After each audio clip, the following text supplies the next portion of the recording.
India had seen huge amount of financial crisis many a times. The biggest of them all was in 1991, which was the balance of payment crisis. Now that had happened because India was having only 2 weeks worth of imports. Now that was because our exports were quite less and imports were quite high, so we were earning very less amount of dollars or foreign exchange and spending a lot of dollars or foreign exchange.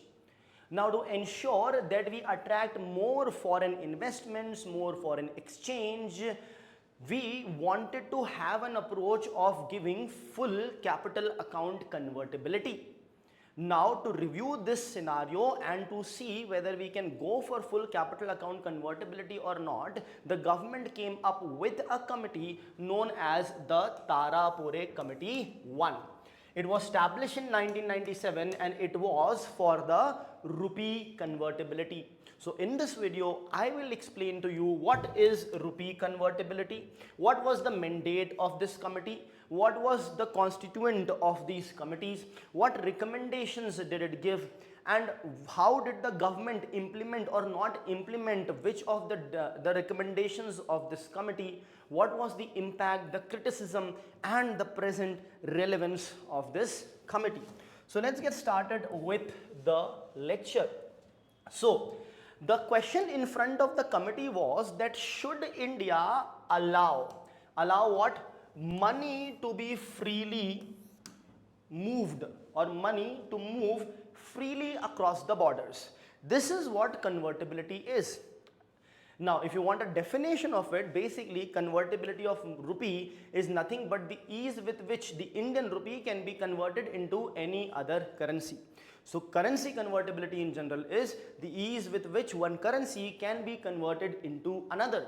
Now there were certain restrictions in doing so. When it comes to the current account which is used for businesses, right, for which the trade of goods and services, the export and import of goods and services, the account used for that is known as a current account. Now when it came to current account, our current account was fully convertible. That means the rupee into dollars and dollars into rupee will be exchanged 100% based on the market value. But that was not the case when it came to current capital account convertibility, and that was the question in front of this committee, whether we should allow money to move freely across the borders when it comes to capital account convertibility. So let us see what the committee did with respect to this question. Before we move ahead, an important announcement with respect to the new courses that are or new batches that are starting at Legacy IAS Academy. The regular batches starting from 3rd of August and the weekend batch specially designed for the working professionals and the college going aspirants starting on 8th of August. So if you are aspiring for 2027, these are the batches to join. In addition to that, of course, other batches are also present. The most important thing about Legacy IAS Academy is the maximum batch size of only 40 aspirants. Now once you enroll with us, there are certain advantages that you will have over others. Some of them are listed here, like the comprehensive coverage of the syllabus and the game changer, that is one-on-one mentorship and regular interaction with the educators. I've already told you about maximum 40 students batch. There will be daily mains answer writing as well as tests for prelims and mains, and we have a 360-degree approach for current affairs wherein the entire week's current affairs is covered through live classes. In addition to this, if you are looking for the 4 most important or popular or the 4 most top optional papers, that is psychology, PSIR, anthropology and sociology, then you have to look no further. So here psychology is taken by Sagar sir, then PSIR by Harshit sir. All of the faculties have given multiple personality tests. They are postgrads and PhD holders in the subject matter as well. Anthropology, whose syllabus is the most concise is what you can say, is taken by Gaurav sir, and probably the second most concise syllabus of sociology, which is very concise and helps you in GS1 specifically, and as well as essay and ethics, is also present. Now the batches for 27 and 28 starts on 17th of August 2026. So if you want to enroll, simply download the app or call on the numbers that are given over here. Now, let's continue with the Tarapore Committee. Let us understand the background of this committee. Background in the sense that what was the context in which this committee was formed. So if you look at the economy, there were certain economic problems. Number one, high external vulnerability. There was high fluctuation of currency exchange rate, right? So there was high vulnerability. There was risk of volatile capital flows. Volatile means up and down will be quite huge. High frequency of ups and downs is nothing but volatile. There was weak financial sector and our markets were underdeveloped. Underdeveloped means the markets were not much prominent, they were not quite big, so on and so forth. There was fear of financial instability. Currency crisis was also present. Currency crisis specifically with respect to foreign exchange, which we did not have. Now, post 1991, let's see what happened. So to address the balance of payment problem of 1991, we came up with the LPG reforms, that is liberalization, privatization and globalization, after which this was the situation. India basically gradually liberalized trade and foreign investment. Liberalize means made foreign trade easier for other countries to trade with us, for other countries to invest in us. So that is a good thing. However, it could backfire as well. Current account convertibility introduced in 1994. As I said, our current account is 100% convertible. That means the exchange rate will be 100% determined by the market forces. So we brought that in 1994, right? However, our capital account convertibility was still not full, it was only partially convertible. Partially the currency was convertible at market determined price and partially at the price determined by the government or the RBI, as a result of which there was a demand for capital account convertibility. In capital account, what all things comes? Your foreign direct investment, foreign portfolio investment, so on and so forth are your capital account constituents, right? So before we move ahead with the recommendation, let us look at the committee briefly. So we had the committee, this committee constituted by the Reserve Bank of India. Previously we have seen Narasimham Committee 1 and 2 both constituted by the Government of India by Ministry of Finance, this constituted by RBI. The chairman over here was Mr. S.S. Tarapore, who was the former RBI's deputy governor, whereas Narasimhan was the former governor, this person was the former deputy governor. It was established in the year 1997, which was already written previously. What was the objective? To examine the feasibility of introducing capital account convertibility, to examine whether it is possible for us to come up with capital account convertibility or not. So what approach did it recommend? For whether to have capital account convertibility or not, it recommended that we should have a gradual and phased liberalization in order to bring capital account convertibility. So let us see the recommendations in detail, right? So these were the key recommendations wherein they talked about gradual implementation rather than immediate liberalization. So what did this mean? They said to bring full capital account convertibility, there needs to be certain preconditions that needs to be met. So let us see what all the preconditions were. First things first, macroeconomic stability. In that they said that the fiscal deficit should be around 3.5% of the GDP. Later on in 2003, the FRBM Act will come and will limit the fiscal deficit to 3% of GDP, but the Tarapore Committee said at least 3.5% of GDP, we should bring it down to. Next, it also asked to eliminate the revenue deficit, which the FRBM also asked to do in 2003. But when it comes to FRBM Act, it later on when the FRBM Act got amended, it had started targeting effective revenue deficit and not the revenue deficit. I hope that's clear. So here, let's stick to this. They asked to eliminate revenue deficit and they said inflation should be between 3 to 5%. This was the precondition with respect to macroeconomic stability.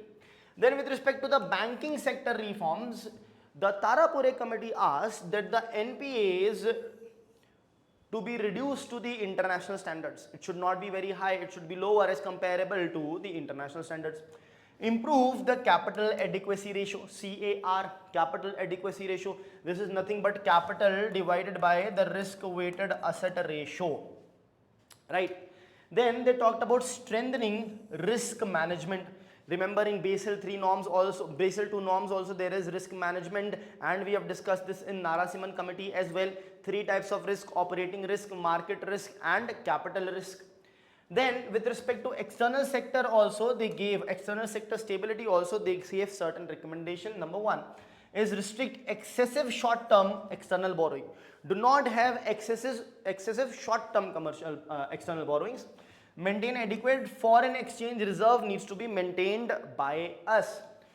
Now, the committee said that if we are able to do this, then we can go ahead with full capital account convertibility, right?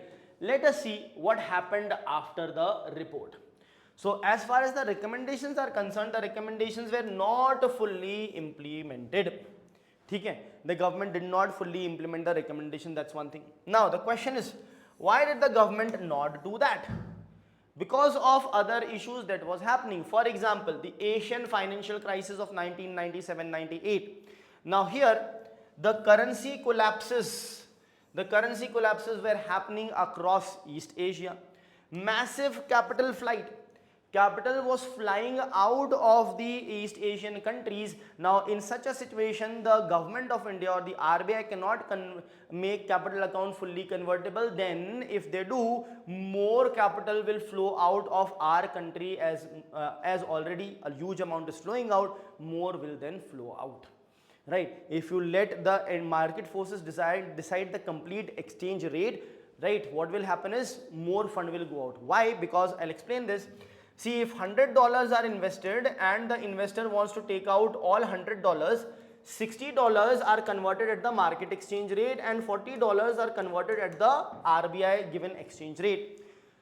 If we convert the entire $100 at the market exchange rate, what is going to happen is they will easily take all the money out. But since 40% of the money that is being taken out is based on RBI determined rate, RBI imposes sort of a penal rate which will hamper the profits, which will deter the people from taking the money out.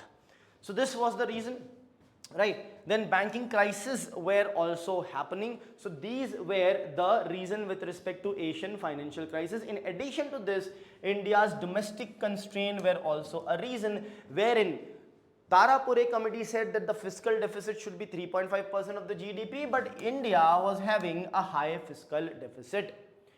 Then our weak banking sector was also a concern, plus our NPAs were quite high. We were not able to reduce it so quickly. That was a concern, and we had a very limited regulatory capacity.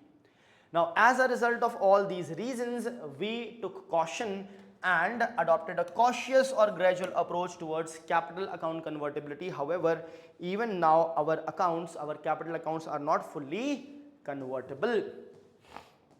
Now let's understand how did it influence India's financial reforms. So even though the full capital account convertibility was deferred, committee did shape India's long-term financial reform strategy. Now how did it do that? For example, gradual liberalization of capital flow. We have gradually liberated that to an extent, made it easier, ease of doing business we have improved. We have strengthened the banking regulation. Our NPAs have come down, regulation is stricter, better prudence norm, requirement of the capital adequacy ratio, CRR, SLR, NPA provisioning, so on and so forth, it leads to better prudence. Improve foreign exchange reserve management. Our RBI has crossed $700 billion worth of foreign exchange. Now that is a good amount, enough for sufficing for 11 months of imports, over 11 months of imports. Then greater emphasis on financial stability as compared to before liberalization. Now we have greater emphasis on that. Now the question is, should India have adopted the full capital account convertibility earlier or not? Let us look at the arguments in favor and against. So if you talk about arguments in favor, it would have led to greater foreign investment. It would have led to deeper financial market, more money in the market, so the financial market would be bigger and more mature. Better integration with global economy, globalization will take place. Efficient allocation of capital can be done because now you have enough to allocate in the different areas. However, there are concerns.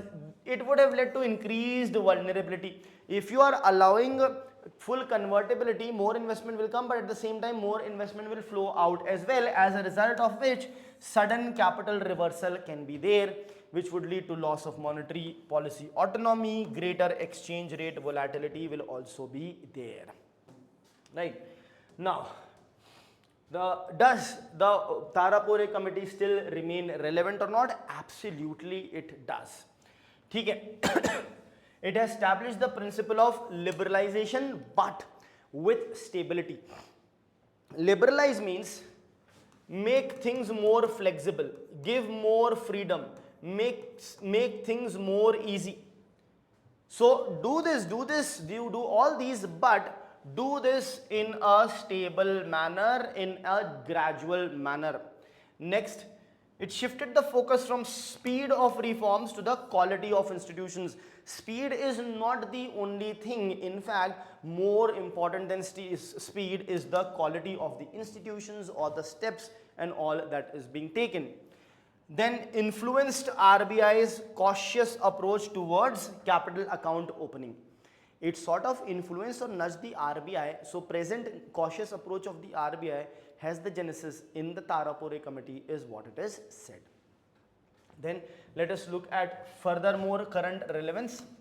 Now the recommendations of the committee are still relevant because we are still seeking greater integration with the global financial markets. Internationalizing the Indian rupee. We are talking about internationalizing the Indian rupee. What is internationalization of the Indian rupee? Basically wanting the demand of Indian rupee to be increased throughout the world, so that the people throughout the world want to trade in Indian rupees, right, want to save in Indian rupees, right, and we can dictate them to pay and use Indian rupees. If that happens, we would say Indian rupee would be internationalized. There are 5 currencies which are internationalized right now, that is dollar, euro, pound, Chinese renminbi and Japanese yen. So we are striving to make Indian rupees also international. Liberalizes overseas investments, right? So presently there is a liberal nature with respect to overseas investment, which means we have made it easier. So we have not made full capital account convertibility possible, but still we are facilitating the investment of the foreign players in the Indian market in foreign currency. And then manages volatile global capital flows in this geopolitical and financial uncertainties. Now the biggest concern in front of the world, especially right now, in fact it was also mentioned in January in our economic survey, that the biggest issue is the geopolitical uncertainty. Ukraine Russia conflict, US Israel attacking Iran, things going on in African countries, all these things, genocide happening in the West Gaza West Strip. So all these things are geopolitical uncertainties, which automatically creates the financial uncertainty as well. Now in a way, because of these uncertainty, the markets become volatile. Volatile means the market will be up and down, up and down. So this uncertainty is not good for investment. It will actually lower the investment of the people in different countries. You would not want to invest in the foreign countries, so on and so forth. So all that is going to be hampered because of these things. So as a result of which the Tarapore Committee still remains relevant. If a question is asked to you that is India in a position to implement Tarapore Committee recommendation now, you can simply compare India's position with respect to the recommendations or preconditions given. For example, fiscal deficit should be 3.5% of GDP. We have around 4.8%, striving to lower it to 4.4%. So it is not good enough. Second, eliminate revenue deficit. We have not, so that is not good enough. Inflation between 3 to 5, we try to maintain between 2 to 6, and we are quite close right now. It is properly maintained. However, it can fluctuate, but right now we are in a good situation with respect to this to an extent. Reduce the NPAs to an extent. We have been able to do that. We have been able to improve CAR. Risk management is better, fair enough. Foreign exchange reserves are good, however, this we will have to reduce. So out of the around 1, 2, 3, 4, 5, 6, 7, 8, 8 things that are given, half of the things are still pending, as a result of which right now